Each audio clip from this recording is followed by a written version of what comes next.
বলুন মন্ত্রীবর, রাজ্য আর প্রজাদের বর্তমান কি অবস্থা? অবস্থা খুবই খারাপ মহারাজ। গোটা বিলাসপুর রাজ্যকেই যেন দিনে দিনে এক অশান্তির কালো ছায়া গ্রাস করে নিচ্ছে। অসহ্য এই অশান্তির বার্তা। বিয়ে 2 বছর পর সিংহাসনে আরোহণ করার পর থেকে একটি দিনও কোনো শান্তির সংবাদ শুনতে পেলাম না। কি করে শুনবেন মহারাজ? রাজ্য আর প্রজাদের শান্তির ওপরেই তো দেশের শান্তি নির্ভর করে। কিন্তু আমার এই রাজ্য আর রাজ্যের প্রজারা কি? মহারাজ, বিন্দু মাত্র শান্তিতে নেই মহারাজ। গত কয়েক বছর যাবৎ এই রাজ্যের মাটিতে এক ফুটাও বৃষ্টির জল পড়ে নাই। খাল, বিল, নদী, নালা, পুকুর সব জলে শুকাইয়া চৌধুরী রইয়া গেছে।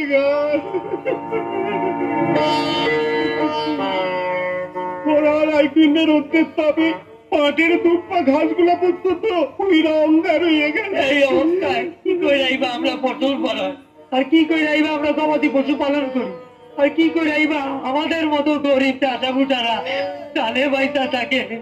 কিন্তু কেন কেন আমার রাজ্যের উপর ভগবানের এই অশুভ দৃষ্টি বছরের পর বছর ধরে নিপতিত হয়ে আসছে?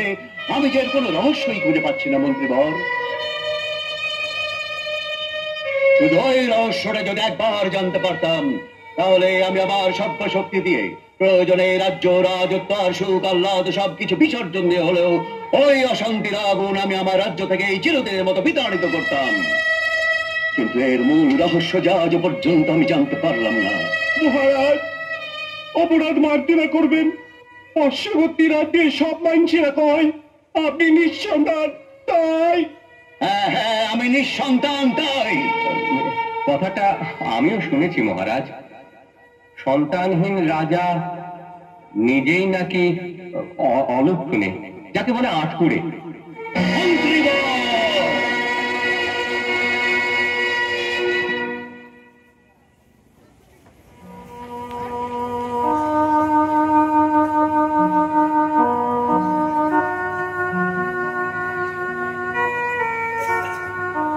মহারাজ, মহারাজ, হঠাৎ আজ আপনি কিসের চিন্তায় উদ্বিগ্ন হয়ে উঠলেন?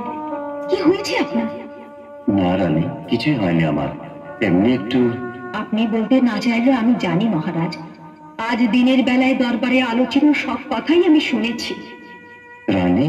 হ্যাঁ মহারাজ, তাই আমিও সিদ্ধান্ত নিয়েছি আপনাকে একটা অনুমতি দিতে। অনুমতি? মহারাজ, রাজ্য আর রাজ্যের প্রজাদের রক্ষার্থে আপনি আর একটা বিবাহ করুন। রানী, এ তুমি কি বললে রানী? আটকুড়ে অপবাদ ঘটানোর জন্য তোমাকে বিসর্জন দেবার কথা বলতে পারলে? এছাড়াই অভিশাপ মুক্ত হতে আমি আপনাকে আর কি পরামর্শ দিতে পারি মহারাজ?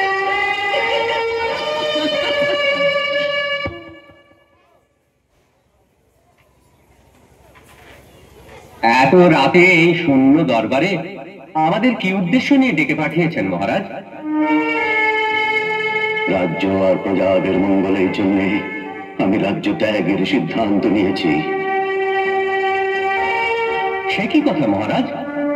হ্যাঁ মন্ত্রীবর, অনেক ভেবে চিন্তে শেষ পর্যন্ত এই কঠিন সিদ্ধান্ত নিতে আমি বাধ্য হয়েছি। না না, এ কি করে সম্ভব? না হলেও সম্ভব করতে হবে মন্ত্রীবর, কারণ আমি যে রাজ্যের রাজা, হতভাগ্য এক নিঃসন্তান আটকুড়ে রাজা। আজ সমস্ত দিন রাজ্যময় ঘুরে ঘুরে আমি নিজের চোখে দেখে এসেছি। আর এই রাজ্য অবস্থান করা আমার সাথে না মন্ত্রীবর।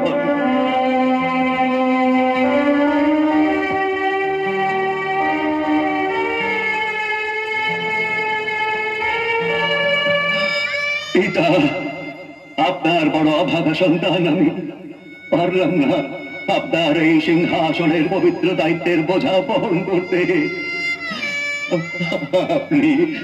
আপনি আমায় ক্ষমা করে দেবেন পিতা, ক্ষমা করে দেবেন, ক্ষমা করে দেবেন। মন্ত্রীবর। মহারাজ, আপনাদের রানীমাকে বিদায়ের কথা জানিয়ে আমাকে ক্ষমা করতে বলবেন। বিদায় মন্ত্রীবর, বিদায় সেনাপতি। মহারাজ, রানীমা সর্বনাশ হয়ে গেছে। রানীমা পুত্র শোকে আমাদের মহারাজা ত্যাজ্যত্যাগ করেছে। রানীমা, রানীমা, অপরাধ মার্জনা করবেন রানীমা। আপনাকে যেতে দিতে আমি অক্ষম। মন্ত্রীবর, সেনাপতি, আপনারা সবাই থাকতে মহারাজ কি করে রাজ্য ত্যাগ করে চলে গেলেন? আপনারা তাকে ধরে রাখতে পারলেন না। মহারাজের কথা অমান্য করে আমরা কিছুই করতে পারিনি রানীমা। আমায় কোন পরীক্ষায় ফেললে? এখন আমি কি করি? এখন আমি কি করি? শান্ত হন রানীমা, শান্ত হন। মহারাজের মতো আপনিও যদি আমাদের ছেড়ে চলে যান, তাহলে আমরা থাকবো কোন ভরসায়?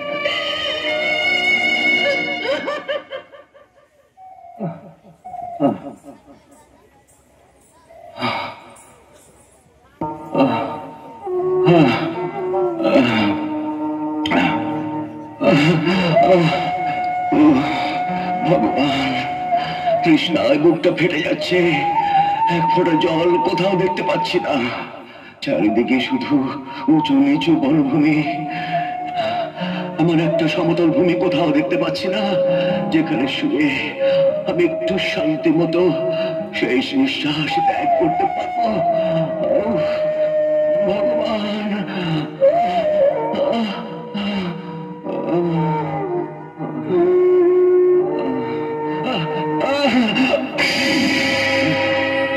তুই পাপিষ্ঠ নরাধম, দীর্ঘ 1.5 যুগের ধ্যান ভঙ্গ করে করলি আমার অনিষ্ট সাধন। তাই আমি বাধ্য হলাম দিতে তোকে অভিশাপ। পুত্র শোকে ওই 1.5 যুগ তুইও করবি অনুতাপ। না না মুনিবর, ভুল আপনার এই অভিশাপ। কারণ পুত্র শোকে অনুতপ্ত হবার জন্যে কোন সন্তান যে আমার নেই। আমি যে এক 8 ফুটের রাজা। না রে মূর্খ রাজা, তোর ওই 8 ফুটে নাম ঘুচে যাবে। অচিরেই এক পুত্র হবে, পেটে ওই অভিশাপের সাজা। আমার পুত্র হবে মুনিবর, কিন্তু যে আমি কিছুতেই বিশ্বাস করতে পারছি না। মুনি ঋষির বাক্য কখনো মিথ্যে হয় না জানিস। সন্তান তোর হতেই হবে, দেবেন ওই জগদীপ। বোম শঙ্কর, বোম ভোলেনাথ।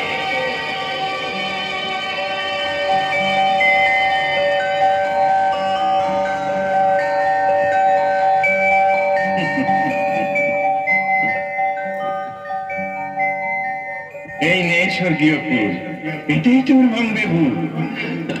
বাবা, রাত্র নিশিকালে লোকচক্ষুর অন্তরালে তোর স্ত্রীকে ওই ফুল ভেজা জল খাইয়ে দিলে। 10 মাস 10 দিন পরে তোর প্রাসাদ আলো করে পুত্র সন্তান আসবে ঘরে। হে ভগবান, হে ভগবান। কিন্তু তার 12 দিনের পূরণক্ষণে 12 বছরের কন্যা সনে পুত্রকে তোর বিবাহ দিয়ে পাঠাতে হবে নির্বাসনে, শুধু ওই অভিশাপের কারণে।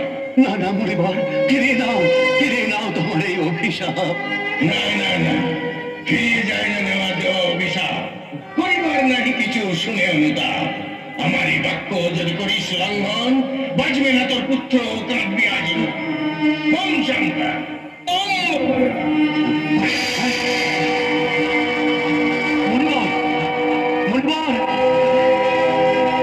ভগবান জগদীশ্বর, তুমি আমায় রক্ষা করো।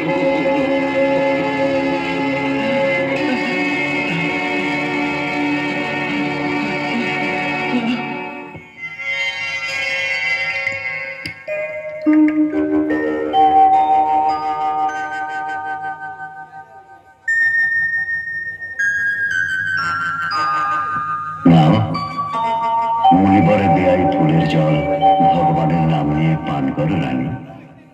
নাও রানী, নাও।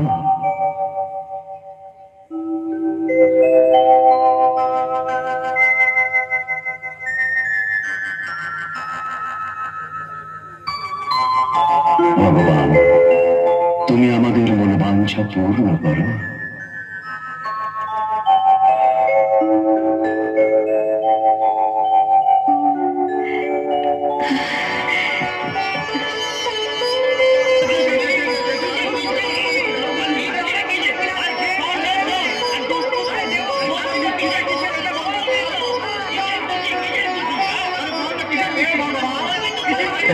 যে রাজাকে নিয়ে রাজ্যময় সমালোচনার ঝড় বয়ে গেল, সেই রাজার আগমন সংবাদে প্রজারা এত খুশি কেন? কেন, তুমি কি শোনোনি যে মুনিবরের আশীর্বাদে বর্তমানে আমাদের রানীমা সন্তান সম্ভবা? তাই নাকি? যাক, ভালোই হলো। এই রাজ্যের উপর থেকে ভগবানের অসন্তুষ্টি দূর হলো। ভগবান যেন তাই করেন। নিজের সন্তানের খোঁজ খবর রাখো কোনোদিন? কেন? আমাদের একমাত্র বোন না, রূপান যে এখন বড় হতে চলেছে।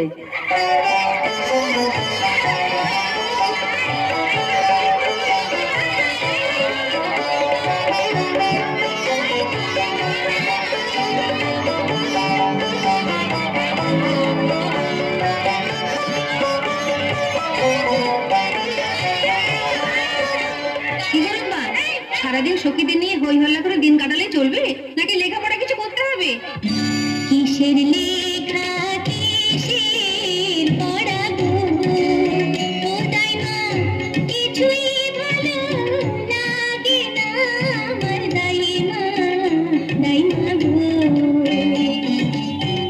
যৌবন জ্বালাই জ্বলে মরি গো, ও দাইমা সহিতে না পারি গো আমার দাইমা, দাইমা গো। ছি ছি ছি ছি রূপান, এই বয়সে এইসব কথা বলতে লজ্জা করে না তোমার? কিসের লজ্জা দাইমা? আমি এখন সে বুঝে ফিরিনি। আমার বয়স হয়েছে, আমি বড় হয়েছি।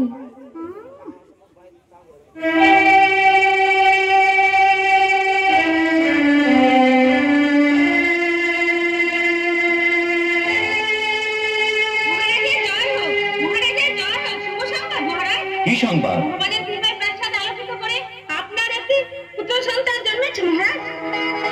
ভগবান জগদীশ্বর আমার মনোবাঞ্ছা পূর্ণ করেছেন। এই নাও দাসী, তোমার শুভ সংবাদের পুরস্কার। মন্ত্রীগণ, ভগবান আমাকে বিজয়ী করেছেন, বিজয়ী করেছেন। তাই আমার পুত্র সন্তানের নাম আমি বিজয় রাখলাম। খুব সুন্দর নাম হয়েছে মহারাজ, এ নামের কোনো তুলনাই হয় না। বিশ্বাস করুন মন্ত্রীবর, আজ আমার এত আনন্দ হচ্ছে যে আমি ভাষায় প্রকাশ করতে পারছি না। যান, ঘোষণা করে দিন, রাজ্যময় সপ্তাহ ব্যাপী আনন্দ উৎসব চলতে থাকবে।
আজকের এই আনন্দের দিনে মহারাজকে বড় চিন্তিত মনে হচ্ছে।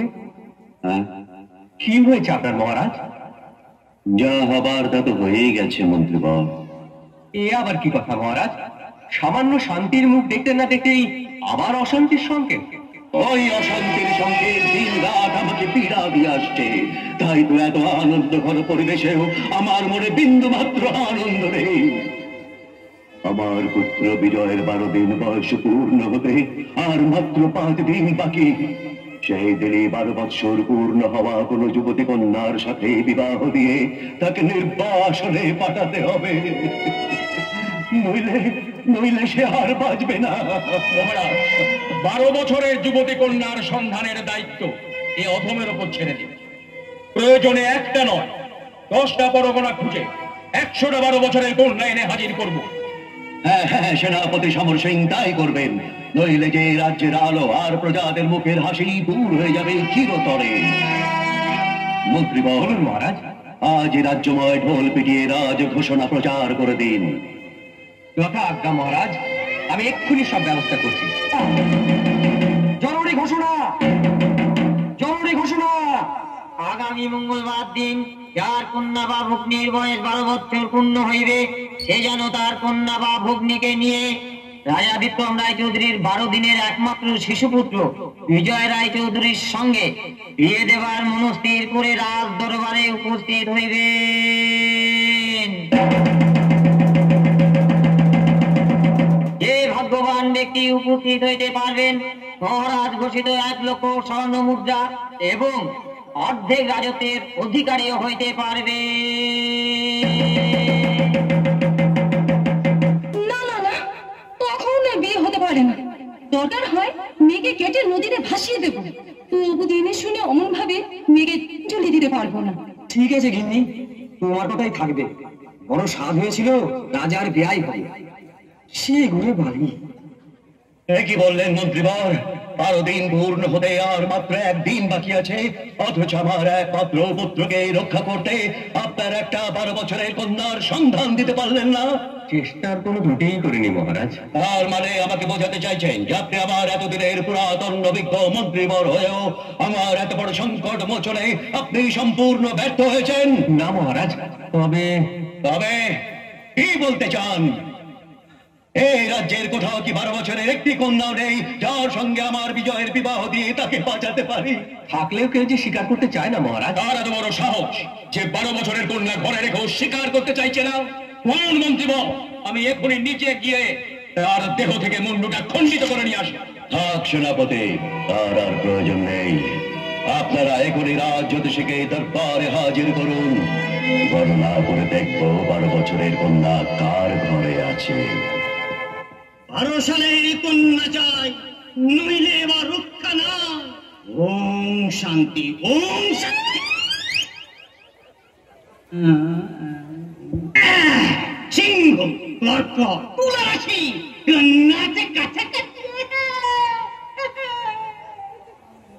রাজকুতুয়াল হরিরাম সিং, তার কন্যার বয়স 11 বছর 26 দিন। প্রাক্তন সেনাপতি মান্ত দাস, তার কন্যার বয়স 11 বছর 11 মাস। মিলে গেছে, মিলে গেছে, একেবারে হাতের কাছে 12 সালের কন্যা আছে। পেয়েছো? পেয়েছো রাজ জ্যোতিষী? 12 বছরের কন্যার সন্ধান তুমি পেয়েছো? আজ্ঞে মহারাজ, নির্ভুলে সত্যরাজ। ওহ ভগবান, বলো বলো জ্যোতিষী, কোথায় সেই 12 বছরের কন্যা এবং সেই ভাগ্যবতী কন্যা কার? বলো। শ্রদ্ধা মন্ত্রী কন্যা রূপসী রূপবানের আগামীকাল দিন ওখানে পূর্ণ হবে, হবে 12 সেনাপতি, এই মুহূর্তে আমার রাজ কোষাগার থেকে 100 স্বর্ণ মুদ্রা আর 1 বছরের খাদ্য সামগ্রী দান করুন রাজ জ্যোতিষীকে। এই নাও জ্যোতিষী।